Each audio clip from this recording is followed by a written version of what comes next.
ಕಾರ್ಕಳದ್ದು ಅತ್ಯಾಚಾರ ಪ್ರಕರಣ ಸಂಬಂಧಿಸಿದಂತೆ ಹುಡುಗಿ ಇದು ಬ್ಲಡ್ ಟೆಸ್ಟ್ ಅದರಲ್ಲಿ ಮಾದಕ ದ್ರವ್ಯ ಇದೆಯೇ ಎಂದು ಪಾಸಿಟಿವ್ ಆಗಿ ರಿಸಲ್ಟ್ ಬಂದಿದೆ. ಅಕ್ಯೂಸ್ಡ್ ನಂಬರ್ 1 ಪ್ರಥಮ ಆರೋಪಿಯಾದ ಅಲ್ತಾಫ್ ಅಂದು ಬ್ಲಡ್ ಟೆಸ್ಟು ನೆಗೆಟಿವ್ ಎಂದು ಬಂದಿದೆ.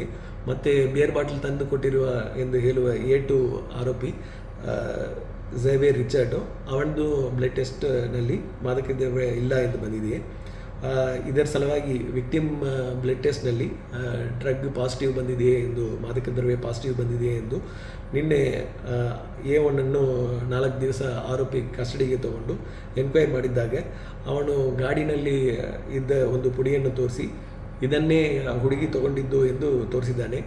ಈ ಪುಡಿಯನ್ನು ನಾವು ಈಗ FSLಗೆ ಕಳಿಸಿ ಅದು ಯಾವ ಡ್ರಗ್ ಎಂದು ವೆರಿಫೈ ಮಾಡ್ತೀವಿ ಮತ್ತು ಇದೇ ಡ್ರಗ್ಗನ್ನು ಹುಡುಗಿಗೆ ತೊಗೊಂಡಿದ್ದ ಡ್ರಗ್ಗ ಎಂದು ಕಂಪ್ಯಾರಿಸನ್ಗೆ ಕಳಿಸ್ತೀವಿ.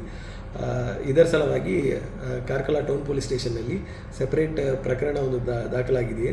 ಈ ಡ್ರಗ್ಗನ್ನು ಎಲ್ಲಿ ತೊಗೊಂಡಿದ್ದಾರೆ ಮತ್ತು ಡ್ರಗ್ ಎಲ್ಲಿಂದ ಬಂದಿದೆ ಎಂಬುದ್ರ ಬಗ್ಗೆ crime number 146/2024 under section NDPS act 8C ಮತ್ತು 22B ಮತ್ತು BNS ಕಾಯ್ದೆ 3 ಸಬ್ ಕ್ಲಾಸ್ 5ನಲ್ಲಿ ಈ ಪ್ರಕರಣ ದಾಖಲಾಗಿದೆ.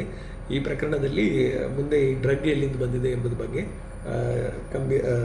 ಡೀಟೇಲ್ ಎನ್ಕ್ವೈರಿಯನ್ನು ಕಂಡಕ್ಟ್ ಮಾಡಿ ಆದಷ್ಟು ಬೇಗನೆ ಈ ಕೇಸನ್ನು ಪತ್ತೆ ಮಾಡಲಿಕ್ಕೆ ನಮ್ಮ ಪ್ರಯತ್ನಗಳಿರ್ತದೆ.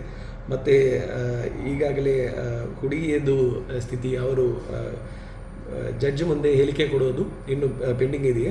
ಅವರು ಬಹುಶಃ ನಾಳೆ ಅಥವಾ ನಾಡಿದ್ದರಲ್ಲಿ ಅವರು ಮೆಡಿಕಲಿ ಫಿಟ್ ಆದ ಮೇಲೆ ಅವರನ್ನು ನ್ಯಾಯಾಂಗದ ಮುಂದೆ ಪ್ರೊಡ್ಯೂಸ್ ಮಾಡಿ ಅವ್ರದ್ದು ಹೇಳಿಕೆಯನ್ನು ತಗೊಂಡು ಆದಷ್ಟು ಬೇಗನೆ ಅತ್ಯಾಚಾರ ಕೇಸನ್ನು ಆದಷ್ಟು ಬೇಗನೆ ತನಿಖೆಯನ್ನು ಮುಕ್ತಾಯ ಮಾಡಲು ಪ್ರಯತ್ನ ಮಾಡ್ತೀವಿ.